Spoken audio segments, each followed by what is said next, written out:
मैं अंजलि हूँ और बड़ी जिंदा दिल, हंसमुख और मुंहफट हूँ। मेरे घर में भी ऐसे ही मुझे रखा गया। जैसी मैं थी, मुझे ज़्यादा रोका टोका नहीं। ऐसा नहीं कि मुझे टोका नहीं गया। पहले पहल मेरे मम्मी पापा ने कोशिश की, लेकिन फिर उन्हें समझ आ गया कि मेरा स्वभाव ही कुछ ऐसा है।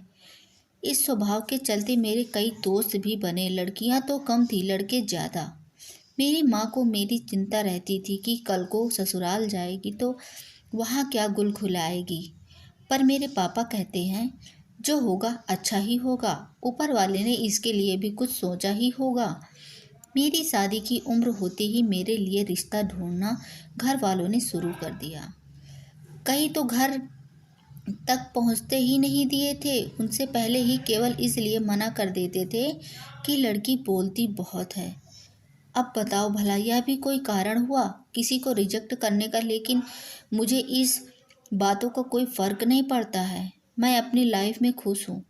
बोले तो एकदम दिनदास बिंदास। मैं अपने सुना कि एक लड़का घर तक पहुँच गया, मतलब वो देखने आने वाला है। रविवार को देखने आने वाले, और माँ ने मुझे पहले से ही कड़ाई के साथ बोल दिया है कि मैं अपनी हंसी और बातों पर कंट्रोल करके रखूं। यह बात लड़कियों को भा गई। अमित और उसके घर वाले मुझसे मिलने आए, और फिर जैसा ही होता है, चाय नाश्ता होने के बाद अमित और मुझे अकेले में बात करने को कहा गया। मैं अपने आप को रोक के बैठी थी। इतना चुप तो मैं कभी नहीं रही। फिर क्या था, जैसे ही वो आए मैंने बोला चालू। मैंने सब कुछ पूछ लिया जो मेरे मन में था। इतना कमाते हो, कितना कमाते हो, घूमने का शौक है कि नहीं? बीच में मुझे लगा कि कहीं यह मना ना कर दे, पर अमित को मेरी यह बात ही पसंद आई। घर वाले ने शादी करा दी। अमित बड़ी सिटी में रहते थे, वहीं अच्छी जॉब है, इसलिए शादी के 1 महीने बाद मैं भी वहीं चली गई। अमित सुबह 8 बजे ऑफिस आते थे तो 6 बजे वापस आते थे। 6 बजे जाते थे तो 6 बजे, 8 बजे जाते थे तो 6 बजे वापस आते थे। अमीश के सारे उनके फ्रेंड्स एक दिन हमारे यहाँ खाने पर आए। शादी के बाद यह पहली बार था जब हम मिल रहे थे। उस समय तो मैंने बात नहीं की, लेकिन जब घर में वो आए तो मैंने सबके साथ खूब गप्पे लड़ाए। अमित के बारे में पूछा। अमित मुझसे बोल रहे थे कि यह मुझसे ज़्यादा तो तुम्हारे दोस्त लग रहे हैं। फिर उनकी लाइफ में आया रवि। उनमें ही अमित का दोस्त था रवि। वो पहले ऑफिस में था, लेकिन अब वो मॉडलिंग करने लगा था। मैंने उसके साथ भी खूब बातें की। वो मुझसे खाना सीखना चाहता था।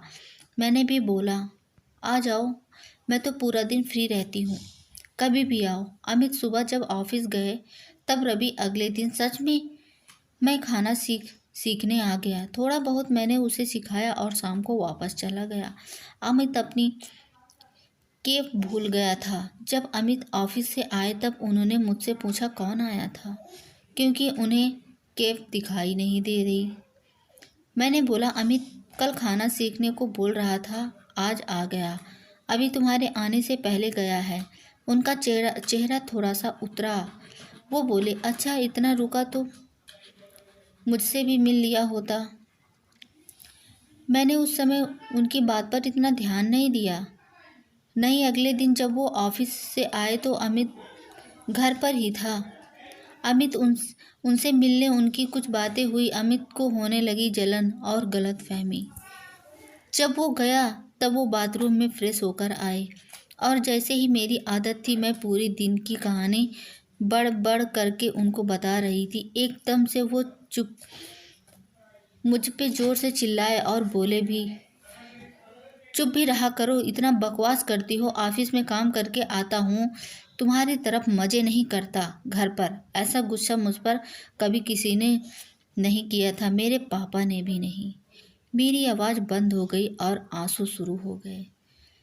मुझे समझ नहीं आया कि उन्हें किस बात पर इतना गुस्सा आया। हम दोनों में बात बंद हो गई। अगले दिन मैं अपने मम्मी को सारी कहानी सुनाई, क्योंकि मुझे नहीं पता था कि मैंने क्या किया जो इतना शांत रहने वाली अमित भी मुझ पर भड़क गए। माँ ने मुझे समझाया। मम्मी ने मुझे जोरदार डांट लगाई और बोला, तुझे रवि को घर बुलाने की क्या ज़रूरत थी? मुझे समझ नहीं आया। माँ बोली कि बेटा, वो अभी तुझे पूरी तरह जानता नहीं है और वो तेरा पति है। तू अगर किसी के साथ ज़्यादा घुलेगी तो हो सकता है कि वो उसे बुरा लगे। मुझे थोड़ा समझ आया कि उसका मूड क्यों खराब हुआ। अगले दिन फिर रवि आता है सीखने के लिए। अब रवि को कुछ प्रोजेक्ट मिल गया था तो 2-3 महीने के लिए वो बाहर जाने वाला था। अमित ऑफिस से आए तब रवि को मैंने रोक रखा था। अमित का मुंह उतरा हुआ था। उसे देखकर और ज़्यादा खराब हो गया। बातों बातों में मैंने बोला कि मैं बहुत खुश हूँ, रवि को कोई प्रोजेक्ट मिला है, वो बाहर जा रहा है। साथ ही मैंने यह भी कहा कि फेमस हो जाओ तो प्लीज़ अपनी इस बहन को भूल न जाना।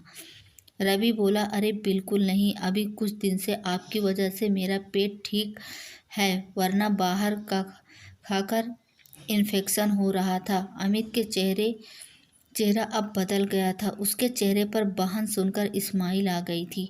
रवि गया। मैं अमित से बात अभी भी नहीं कर रही थी क्योंकि वो मुझ पर भड़का था। आज उनके तेवर बदल गए थे। मेरे पास मैं आना चाहते थे मुझे मनाने। फिर उन्होंने थोड़ी कोशिश की। तब मैंने बोला कि अगर आप कल क्यों गुस्सा हुए थे इस बारे में मुझे सही बता दोगे तो मैं मान जाऊंगी। वो बोले, ऐसे ही कुछ ऑफिस में मैं ज़्यादा काम था। मैंने कहा, नहीं मुझे पता है। वो बोले, क्या? मैं बोली, पति पत्नी का रिश्ता विश्वास और भरोसे का है। आप अगर मुझे कुछ बताएंगी नहीं, आप क्या सोच रहे हैं या क्या गलतफहमी पाल के बैठे हैं तो मुझे पता नहीं चलेगा। मैं समझती हूँ कि कितना भी सही हो मन में ऐसे ख्याल आ जाते हैं। आपकी जगह मैं होती तो शायद वही सोचती जो आपने सोचा, लेकिन हम बात करके एक दूसरों को समझ के सब बातें सॉल्व कर सकते हैं। उनके चेहरे पर एक बड़ी स्माइल थी। अब वो मुझे ज़्यादा समझदार समझने लगे। गलतफहमी एक बड़ी वजह है। पति पत्नी को रिश्ते को कमज़ोर करने की बात करिए, बात ही बिगड़ती बात फिर बना सकती है। तो दोस्तों, कैसी लगी हमारी ये कहानी? अगर अच्छी लगी हो तो प्लीज़ एक लाइक और चैनल को सब्सक्राइब करना ना भूलें। और हाँ, बेल आइकन को ज़रूर प्रेस कर दें ताकि हम ऐसे ही अच्छी अच्छी स्टोरी आपके मनोरंजन के लिए लाते रहेंगे। और हम अब आपसे इस स्टोरी से हम आपसे अलविदा ले रहे हैं। तब तक के लिए मेरी तरफ से आप लोगों को प्यार भरा धन्यवाद।